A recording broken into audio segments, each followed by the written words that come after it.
মাকে হারানোর পর বোঝা যায় মায়ের কথা। যে সকালে তুমি ঘুম থেকে উঠতে মায়ের ডাক শোনার জন্য, আর সেই ডাক চিরদিনের জন্য থেমে গেছে।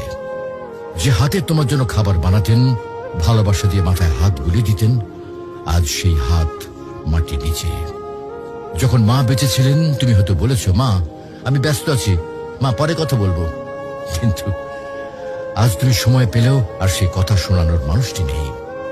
আজ তুমি চাইলে আর মাকে ফোন করে বলতে পারবে না, মা আমি পৌঁছে গেছি। আজ তুমি ঘরে ফিরলেও আর কেউ দরজায় দাঁড়িয়ে হাসি মুখে বলবে না, টেবিলে খাবার রাখা আছে, খেয়ে নিস বাবা। মাকে হারানোর পর বোঝা যায় তিনি শুধু একজন মা ছিলেন না, তিনি ছিলেন ঘরের আলো, জীবনের দোয়া আর হৃদয়ের শান্তি। এখন বুঝতে পারো মা যে বারবার নামাজের কথা বলতেন, ভালো মানুষের সাথে চলতে বলতেন, এগুলো তোমার জন্য কত বড় উপহার ছিল।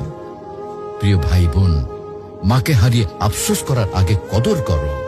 মায়ের হাতে চুমো দাও, তার জন্য দোয়া করো, তাকে জড়িয়ে ধরো যতদিন তিনি আছেন।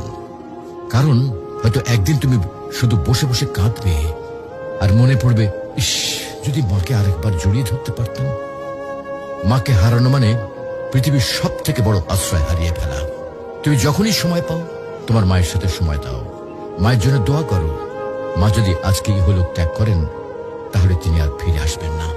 মাকে ভালোবাসো, তার মনে কখনো কষ্ট দিও না।